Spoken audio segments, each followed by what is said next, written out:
공포로봇. 오늘의 괴담 제목 부산의 계금 흉가에 관한 이야기. 지금은 사라져서 없는 부산의 계금 흉가에 대해 한번 써보겠습니다. 워낙에 말주변이 없어서 재미없을지도 모르니 이해 바랍니다. 지금은 계금 흉가는 사라졌습니다. 부산시에서 철거했거든요. 몇 년 전, 정확한 연도는 기억이 나지 않습니다.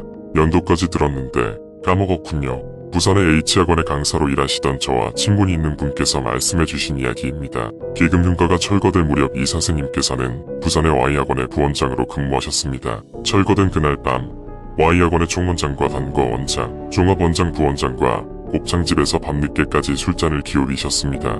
이때 종합부원장님께서 말씀하시길, 계금 흉가 알아? 부산 사는 사람이라면 대부분 아는 그 계금 흉가에 대해 이야기를 꺼내셨습니다. 종합부원장님의 사촌동생이 사업에 실패하여 집도 날리고 하여튼 전 재산을 날려 길바닥에 주저앉게 되었는데요. 이때 싼 집이 하나 있었답니다.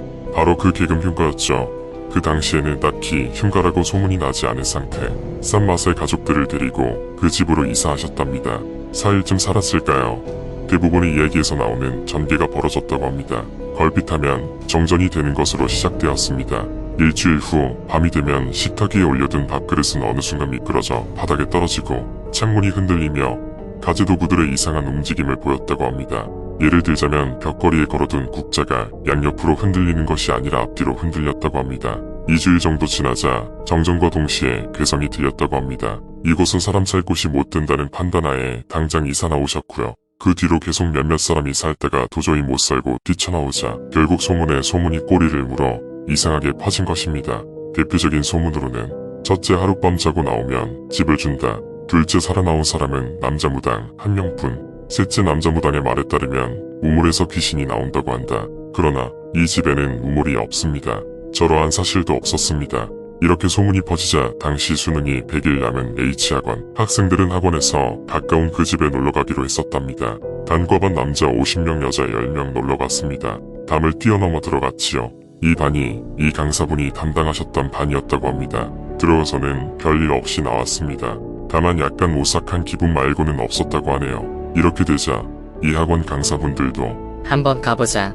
라고 하면서 강사분과 그 외 3명의 선생님, 마지막으로 요주의 인물 한 분이 가셨습니다. 별명이 신기라고 불리는 분인데요. 대충 그런 쪽으로 감각이 발달하셔서 가끔 보이기도 하시는 분입니다. 이분이 Y학원단과 원장님입니다. 이분들은 그 집 담벼락을 넘어서 들어가셨고 총 5명이 들어갔습니다. 4분은 아무 일 없이 그 집 현관까지 가셨습니다. 문은 구리선으로 묶여있어 들어갈 수 없었답니다. 4명이 현관에서 허탈해하며 돌아서는 순간 눈알이 뒤집어져 흰자위만 보이면서 거의 거품을 물고 뻣뻣하게 굳은 채로 서있는 단과 원장님이 정원한 가운데 있었답니다. 처음에는 그냥 쇼크 이렇게 생각하고 병원에 데려가려고 부축했답니다. 정신을 잃을 만도 한데 입에서는 계속해서 나가자고 중얼거리셨답니다. 정신이 드신 그분께서 말씀하시길 그 집은 원한 들린 집이 아니라고 하셨습니다. 그곳은 귀신터로서 온갖 잡귀들이 모여서 사는 곳이라고 합니다.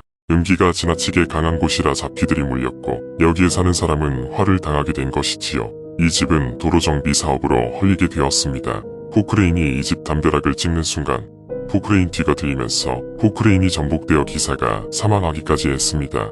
계속해서 공사가 실패하자 부산시는 죄를 올리고 공사를 진행하여 이 집을 철거했습니다. 이게 이 집에 관하여 제가 알고 있는 사실입니다. 이 집은 이미 철거되어 찾을 수가 없습니다. 단지 기록과 소문만 남아있을 뿐이지요. 오늘의 이야기 들어주셔서 감사드립니다.